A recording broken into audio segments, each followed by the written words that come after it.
Welcome to Off-Grid Victory. So today I'm standing here in front of my miter saw, and I wanted to show you how I've been using it, the review, as well as some of the things that I've done over the years. I think I've owned this particular miter saw for about 2 years or so.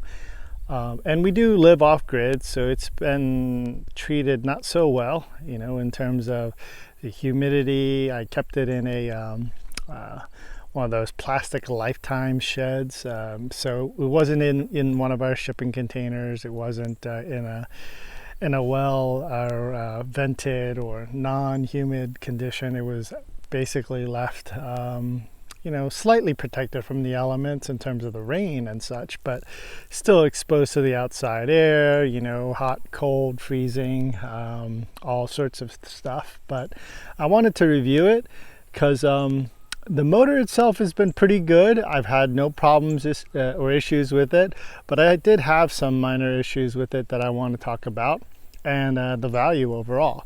So let's get started. So first of all, there's a stand that I purchased for it. It's their lower end stand. I think it was around $100. It was a little less, I think. Maybe it was $80 or so. And the miter saw over there, it's a 12-inch miter saw. Now that was on the low end because I already had a nice blade, and I know it didn't come with the blade, and therefore I think I paid I don't know, $180 for it, something like that. So the equivalent of something that was really like DeWalt or something of that nature, a name brand, would be well over $500, especially with the stand. But I was able to get all of this for, you know, somewhere around $260, something like that. Now, like I said, one of the bad things about this particular miter saw, it was, yeah, it didn't come with a blade. And so here it is. It's the Chicago Electric. It's the Harbor Freight cheesy brand from China, but it works really well. And like it says here, it's a double bevel sliding compound miter saw with the laser. Now the laser is pretty crappy. It goes off alignment really easily. I don't even bother using it. So take that for what it's worth. The bevels here work really well. It does pivot well, and of course the offsets for making 45-degree cuts or anything in between works pretty well. Because it is a compound miter saw, it does come out quite a bit. I mean, I think the cut here from this end to this end is well over 12 inches, so you can cut a 12-inch board quite easily. And so yeah, I mean, over the years, like I said, 2+ years, it served me pretty well. You can see it's pretty weathered. I mean, look at that. It's all going from the sun. It's rusting in the back from, just like I said, being sheltered, but you know, still outside basically, you know, and sheltered from the rain but left outside. So all in all, it's not in super bad shape for how long I've been using it and how it's run. I mean, it still runs pretty flawlessly. It makes good cuts. It's not the straightest cut, but you know, I think a 30-second or so it's off, but that's fine. I mean, basically the actual spinning end here does wobble the blades ever so slightly, so you'll get a wider than a teeth edge cut. But once again, that's fine. It works for me. As far as the stand goes, the stand works pretty well. I mean, you can pull these guys out and adjust these rollers and the height here to fit your piece and keep it straight against the back side of your miter saw. I haven't really used the miter saw stands here. That also allows you to stabilize wood that comes out further.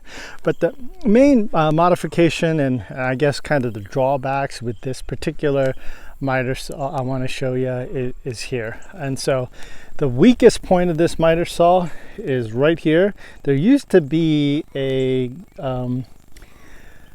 bar that went across. As you would lower the handle, it would move this whole protection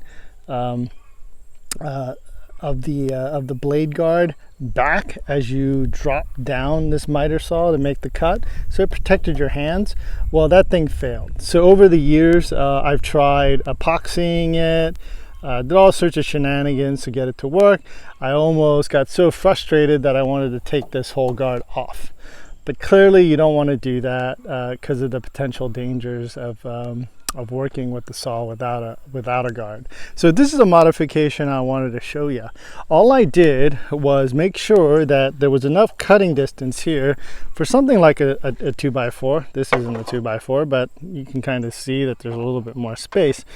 And it allows me to plunge all the way down, so beneath the surface of the actual miter saw, so I can plunge that all the way down so that I can make a clean cut through the whole thing while I'm still retaining the guard for the blade. And the guard for the blade, the way I attached it is there's really nothing here to attach it to. Obviously you have a spinning surface here, you don't want to attach to anything like that. But back here I attached this screw. I've just drilled a hole and then put the screw back here. There's no, this is a handle, and this plastic handle really doesn't have any real electrical components in it. There's a wire that runs through here, but if you drill right there, you're not going to hit that. And so yeah, this is now permanently affixed. So let me go ahead and show you in terms of when you open this blade, excuse the camera work, that you got this. So now you're as you cut, at least you have this protection right here in the front, so that you're not going to get in trouble and accidentally hit your blade.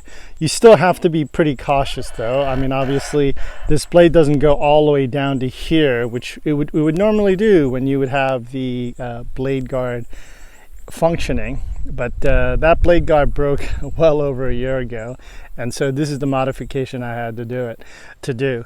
But it still works functionally. It works pretty well. I have to be mindful of the blade though, like I really have to be careful, but you can see now it allows me to make the cut, and it protects at least a good, let's say a good like 5 inches of the blade from my hand, and at least this front surface, you know, it's like I'm not going to bang my head into it. You know, my head would stop here before it hit that.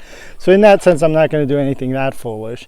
But working with the saw, you have to be mindful of the blade always. And so when you cut, obviously don't put your hand in front here and cut your hand off.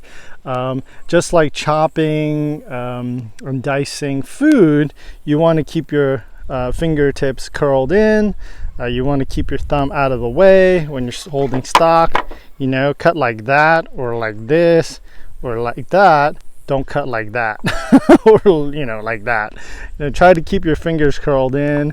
Hold the wood as far away from the blade as you can when you make a cut, and then you'll be fine. And also be mindful of where that blade is and where your head is in relation to the blade. And so that actually is why you need this guard. You can't just rip it off. But that's the only complaint I have about this Harbor Freight miter saw. Yes, it is what it is. It's pretty cheap, and it's not the greatest, most precise miter saw, but it does the job pretty well. I can do a lot of different things with it: bevel cuts, off-angle cuts, yeah, and so it is, or lap cuts actually, with the saw going back and forth. The only thing I would say is you may get into a situation like me where the guard actually fails over time, because look at how much plastic there is here. I mean, it's just not a very good design. There was just a screw holding it here and then an arm going back. Yeah, really crappy design. But obviously it's planned obsolescence. They want you to buy a new one. Well, hey, if they wanted you to do that, they shouldn't give you armatures to replace the motor. I mean, it's kind of ridiculous. You'll never use this motor enough that the armatures will go bad on the motor. You'll have your blade guard break on you before then, and wanting to get rid of this thing. So yes, I've been wanting to get rid of this thing for a while, but the frugal side of me said, hey, don't do it, and make the modification and use it. And I did, and of course, yeah, I'm still using it today, and I'll be using it for a long time to come. And yeah, I would highly recommend it to anybody, and it's definitely paid for itself over the years, and will continue to work. And so yeah, you don't really need super expensive name brand equipment.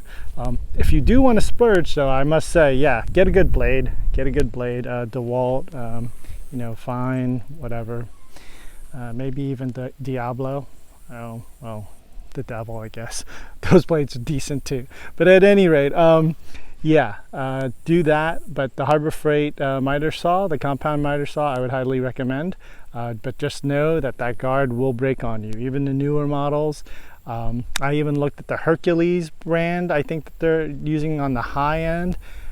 It's going to have the same kind of problem. Over time, that guard that's held up will fail on that model as well. So, you know, if you're going to spend that kind of money, maybe pay for a brand name like DeWalt. But otherwise, this works pretty darn well. And with a little bit of modifications, it'll work for years to come for you as well. Alrighty, shalom.